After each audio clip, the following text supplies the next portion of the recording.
മരണവീട്ടിലെ കരിങ്കൊടി വരെ, അതും CPM-ന്റെ നേതാവിന്റെ മരണത്തിന് അവിടെ ഉണ്ടായിരുന്ന കരിങ്കൊടി വരെ പോലീസ് അഴിപ്പിച്ചു കഴിഞ്ഞു. അതിനപ്പുറത്തേക്കൊന്നും പോകുന്ന സാഹചര്യം നമുക്കിനി ചിന്തിക്കാനില്ല. കണ്ട അണ്ടനും അടവണ്ണൊക്കെ വോട്ട് ചെയ്താൽ ഇങ്ങനെയൊക്കെ ഉണ്ടാവും. താങ്കളോട് ചോദിച്ച ചോദ്യം താങ്കൾക്ക് കേൾക്കാത്തതാണോ ശ്രീ അനിൽകുമാർ, അതോ അതിന് മറുപടി പറയുന്നില്ല എന്ന് താങ്കൾ തീരുമാനിച്ചതാണോ? ഇങ്ങനത്തെ എന്തൊക്കെയോ ഹോബികളാണ്. എന്നോട് ചർച്ചയ്ക്ക് വിളിച്ചത് ജമാഅത്തെ ഇസ്ലാമിയുമായി ബന്ധപ്പെട്ട ചർച്ചയ്ക്കെന്നാണ്. അതാണ് എന്നോട് പറഞ്ഞത്. ഈ ചോദ്യത്തിന് താങ്കൾക്ക് ഉത്തരമുണ്ടോ ശ്രീ അനിൽകുമാർ? എന്താണ് തുടക്കം മുതൽ ഉള്ള വിഷയം എന്നത് വ്യക്തമായി പറഞ്ഞു കഴിഞ്ഞു ശ്രീ അനിൽകുമാർ. ജമാഅത്തെ ഇസ്ലാമിയുമായി ബന്ധപ്പെട്ട ചർച്ചയ്ക്ക് CPM തുടക്കം കുറിക്കുന്നു. പ്രതിപക്ഷ സമരത്തിൽ നിന്ന് ശ്രദ്ധ തിരിക്കാൻ വേണ്ടിയാണ് ഇപ്പോഴിത് കൊണ്ടുവരുന്നതെന്ന് പ്രതിപക്ഷം ആരോപിക്കുന്നു. അതിൽ ആദ്യത്തെ ചോദ്യമാണ് പ്രതിപക്ഷ സമരത്തെ ഇപ്പോൾ പോലീസ് നേരിടുന്ന രീതി. ഞങ്ങൾ വെട്ടുന്ന തുണ്ട രണ്ട് പാർട്ടീസാ. അതിന് താങ്കൾക്ക് മറുപടി ഉണ്ടോ? ജമാഅത്തെ ഇസ്ലാമിയെ കുറിച്ച് മാത്രമേ CPM ഇന്ന് സംസാരിക്കുന്നു എന്ന് തീരുമാനിച്ചതാണെങ്കിൽ ഞാൻ നിർബന്ധിക്കില്ല. ഒരു മണിക്കൂർ നമുക്ക് സമയമുണ്ടല്ലോ, രണ്ടാളല്ലേ ചർച്ചയ്ക്കുന്നുള്ളൂ. അപ്പൊ നമുക്കൊന്ന് സമാധാനമായിട്ട് കേട്ടാൽ ഇതൊന്നും പറയട്ടെ. ആദ്യം ഈ ചോദ്യത്തിന് മറുപടി പറയൂ ശ്രീ അനിൽകുമാർ. അതൊരു മര്യാദയാണല്ലോ. അവനൊന്നും അറിയില്ല താമോ. ചർച്ചയുടെ വിഷയം തുടക്കത്തിൽ വ്യക്തമായി സൂചിപ്പിച്ചിരിക്കുന്നു. ഇപ്പോഴും അത് ആവർത്തിച്ചു പറയുന്നു. അത് തന്നെ കൃത്യമായി പറഞ്ഞുകൊണ്ടാണ്, താങ്കളുടെ പാർട്ടി സെൻട്രൽ അറിയിച്ചുകൊണ്ടാണ് ഈ ചർച്ചയ്ക്ക് താങ്കളാണ് പാർട്ടിയെ പ്രതിനിധീകരിക്കുക എന്ന് പാർട്ടി അറിയിച്ചതും. ഞാൻ നിങ്ങളുടെ തലക്കെട്ടിൽ ഉറച്ചു നിൽക്കുന്നു. ശ്രദ്ധ തിരിക്കാനാണോ വിവാദം? ഇതാണ് തലക്കെട്ട്. ഞാൻ ആ തലക്കെട്ടിൽ ഉറച്ചു നിൽക്കുന്നു. ഒന്ന് പോടോ. അപ്പോൾ തലക്കെട്ടിന്റെ ഉത്തരം ഇപ്പോൾ തന്നെയായി. ഇനി ചർച്ച ചെയ്യേണ്ട കാര്യമേ ഇല്ല ശ്രീ അനിൽകുമാർ, അല്ലേ? തലക്കെട്ടിന്റെ ഉത്തരം ഇപ്പോൾ തന്നെ താങ്കൾ പറഞ്ഞു കഴിഞ്ഞു. നിങ്ങൾക്ക് ആ തലക്കെട്ടിൽ മാത്രമാണ് താല്പര്യം. അതിനൊപ്പം 4 തലക്കെട്ടുകൾ വേറെയുണ്ട്. അതിലൊന്നും താല്പര്യമില്ല. ഈ തലക്കെട്ടിൽ മാത്രമാണ് താല്പര്യം. ഓ, അതാണ് അപ്പൊ മനസ്സിലിരിപ്പ്. ഞാൻ ഒരു ചോദ്യത്തിനും മറുപടി പറയാതെ പോകുന്ന ആളല്ല. ഇവിടെ ഇപ്പോൾ ബഹുമാനപ്പെട്ട രാഹുൽ പറഞ്ഞതിനും കൃത്യമായ മറുപടിയുണ്ട്, ഷാനി പറഞ്ഞതിനും മറുപടിയുണ്ട്. അതെ അതെ, ആ മുഖത്ത് എഴുതി വെച്ചിട്ടുണ്ട്. പക്ഷെ ആദ്യം എന്താണ് ഈ ജമാഅത്തെ ഇസ്ലാമിയായിട്ടുള്ള ചർച്ച? അത് ഇന്നലെ ചർച്ച ചെയ്ത് കഴിഞ്ഞു ശ്രീ അനിൽകുമാർ. ഈ വീട്ടിലെ ഏറ്റവും വലിയ ദുരന്തമാണ് ഇവർ. പ്രേക്ഷകർ അറിയണ്ടേ ശ്രീ അനിൽകുമാർ, മനോരമയുടെ പ്രേക്ഷകർക്ക് വേണ്ടി താങ്കളുടെ പാർട്ടി പ്രതിനിധി തന്നെ ഇന്നലെ നമ്മുടെ മുഖ്യമന്ത്രി ഉന്നയിച്ച ഈ വിഷയത്തിൽ നിന്ന് ബഹുദൂരം മുന്നോട്ട് പോയി കഴിഞ്ഞു.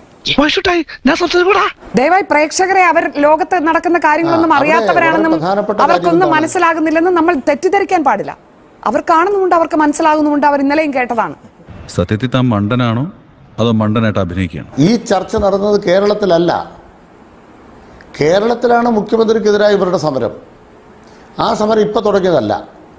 നേരത്തെ സ്വർണ്ണ കള്ളക്കടത്തുമായി ബന്ധപ്പെട്ടായിരുന്നു സമരം. അതുപോലെ തന്നെ അതിനു മുമ്പ് വിമാനത്തിൽ പോയിട്ട് ബിരിയാണി ചെമ്പിന്റെ കഥ പറഞ്ഞുകൊണ്ട് കരികുടിയായിട്ട് ഇവർ നടന്നു. ഇവരെ ഈ സർക്കാർ കയറി അന്നോട്ട് കരികുടിയായിട്ട് നടക്കുകയാണ്. ഞങ്ങൾ ഞങ്ങളുടെ പൊളിറ്റിക്കൽ ക്വസ്റ്റ്യൻ ഉയർത്തുകയാണ്.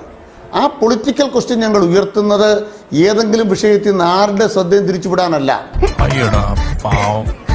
അങ്ങനെ ആർക്കും ശ്രദ്ധ തിരിച്ചുവിടാൻ തക്കവണ്ണം ഞങ്ങൾ പറയുന്നിടത്ത് മാത്രം ശ്രദ്ധിക്കൂ എന്ന് പറയുന്ന മനുഷ്യരല്ലല്ലോ നമ്മുടെ നാട്ടിലുള്ളത്.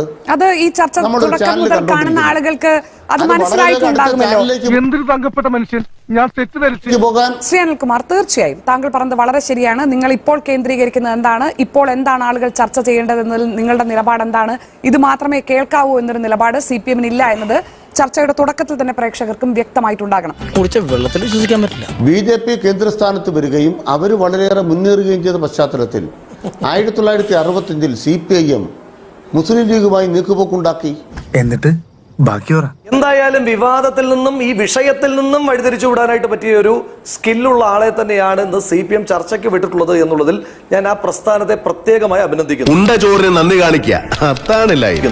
ഇദ്ദേഹത്തിന്റെ ഇതേ പ്രാഗൽഭ്യം ഇന്നലെ മറ്റൊരു ടെലിവിഷൻ ചാനൽ ചർച്ചയിലും ഇതുപോലെ വിഷയങ്ങൾ ചോദിച്ചപ്പോൾ അതുമായിട്ട് ബന്ധമില്ലാത്ത വിഷയങ്ങളെ പറ്റിയൊക്കെ പറഞ്ഞു. നീയും എന്നെ പോലൊരു മിടുക്കനാ. പിണറായി വിജയന് കരിങ്കൊടി എന്ന് പറയുന്നത് യൂത്ത് കോൺഗ്രസ്സുകാരുടെ കരിങ്കൊടി മാത്രമല്ല പേടി. കോഴിക്കോട് ജില്ലയിലെ നിങ്ങളുടെ പഴയകാല നേതാവിന്റെ മരണത്തോടനുബന്ധിച്ച് കുത്തിയിരിക്കുന്ന കരിങ്കൊടി വരെ മാറ്റാൻ പറഞ്ഞു. എന്ത് ചെയ്യാനാടാ? ഞാൻ ഇങ്ങനൊരു ദുരന്തനായി പോയി. പോലീസ് ഉദ്യോഗസ്ഥരുടെ പ്രധാനപ്പെട്ട പണി എന്ന് പറയുന്നത് ചൈനീസ് പടക്കമായിട്ട് അടക്കാം മുഖ്യമന്ത്രി പോകുന്നിടത്തൊക്കെ. മുഖ്യമന്ത്രി വരുന്നതിന്റെ വരവറിയിക്കാൻ വേണ്ടിയിട്ടല്ല, അതുവഴി എങ്ങാനും ബലിക്കാക്ക പറന്നു പോവുകയാണെങ്കിൽ ആ ബലിക്കാക്കെ ഓടിക്കുവാൻ വേണ്ടിയിട്ട് ചൈനീസ് പടക്കം എറിയുന്ന നിലവാരത്തിലേക്ക് കേരളത്തിലെ പോലീസ് മാറിയിരിക്കുന്നു. 911 പോലീസുകാരാണ് മുഖ്യമന്ത്രിക്ക് പല സ്ഥലങ്ങളിലായി സുരക്ഷ ഒരുക്കുന്ന. അത്രയും പറഞ്ഞ് നടുക്ക് നിന്നിട്ട് എനിക്ക് ഇന്ദ്രനെയും ചന്ദ്രനെയും പേടിയില്ല എന്ന് പറയുന്ന ഉളുപ്പില്ലായ്മ കാണിക്കുന്ന പിണറായി വിജയനേക്കാൾ ഭേദമായിരുന്നു താങ്കൾ ഇന്നത്തെ ന്യായീകരണം ഞാൻ പറയാനായിട്ട് ആഗ്രഹിക്കുന്നു.